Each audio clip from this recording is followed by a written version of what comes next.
L'homme est l'image et la ressemblance de ses pensées. Une communication de Edmond Nanoucon, docteur en métaphysique appliquée. Mon ami, qu'est-ce qui ne va pas? Pourquoi demandes-tu cela? Tu m'as l'air très préoccupé. Ah oui? Comment as-tu deviné? Tu as la mine renfrognée, la tête baissée, tu tapes des pieds, et souvent lorsque tu es énervé ou frustré, tu te ronges les ongles. Bonjour à vous tous qui écoutez cet audio en ce moment. Doutez-vous encore que les pensées déterminent notre vie? Voilà un exemple de conversation courante que nous avons tous les jours. Les pensées que nous entretenons rejaillissent sur notre corps physique. Chaque pensée, chaque émotion, chaque sentiment que nous nourrissons a un impact direct sur notre bien-être physique et mental. Le verbe se fait chair, mais les pensées se font chair aussi. Nos pensées influencent notre langage corporel, notre posture et même notre santé. Oui, les pensées prennent corps dans notre corps. Elles façonnent notre apparence extérieure et notre état intérieur. Analysez minutieusement les rides et les expressions faciales d'une personne et vous saurez quel genre de personne elle est. Chaque ligne, chaque ride raconte une histoire, une émotion vécue. Vous pouvez dire comment elle réagit dans les situations de colère, de frustration, de joie, etc. Les émotions laissent des traces visibles sur notre visage. Vous pouvez dire si cette personne possède un bon ou un mauvais fond.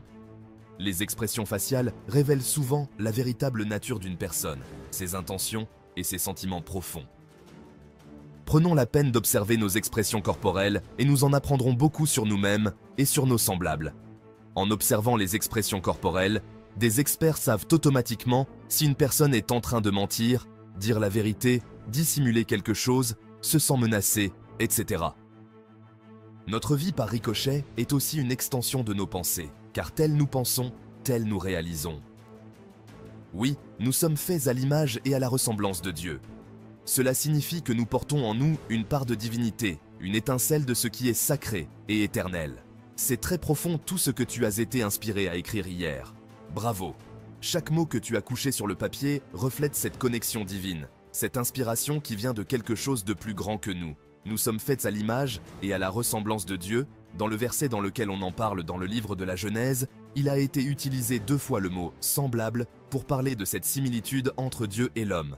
Cette répétition n'est pas anodine, elle souligne l'importance de cette vérité fondamentale. La répétition attire vraiment l'attention. Elle nous pousse à réfléchir plus profondément sur ce que cela signifie d'être à l'image de Dieu. Dieu créa l'homme à son image. Il le créa à l'image de Dieu. Il créa l'homme et la femme. Cette création n'est pas seulement physique, mais aussi spirituelle et morale. Pourquoi une telle insistance? Pourquoi cette répétition? C'est pour nous rappeler constamment notre valeur et notre dignité en tant qu'êtres humains. Rarement l'accent a été mis sur un état de fait de cette manière. Cela montre à quel point cette vérité est cruciale pour notre compréhension de nous-mêmes et de notre place dans l'univers. L'homme qui s'oublie est donc à l'image de ses pensées. Il se perd dans ses préoccupations et ses doutes, oubliant sa véritable nature divine.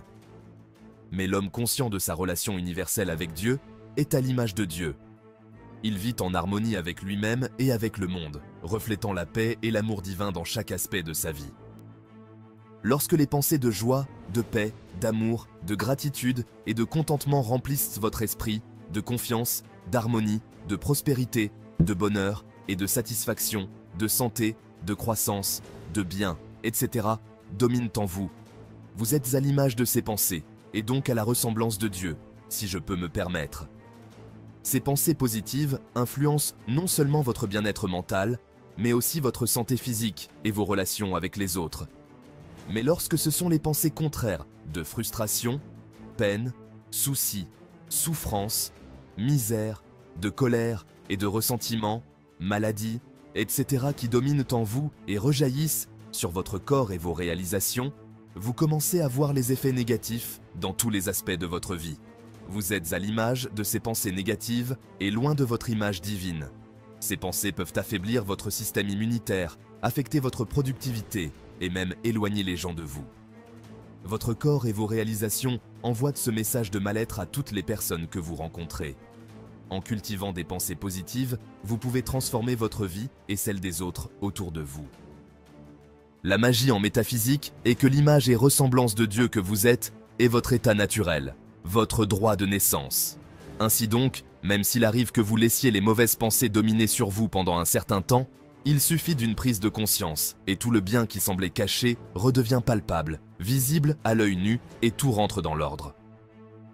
Alors dis-moi à quoi tu penses, je te dirai qui tu es. Magique journée à toutes et à tous.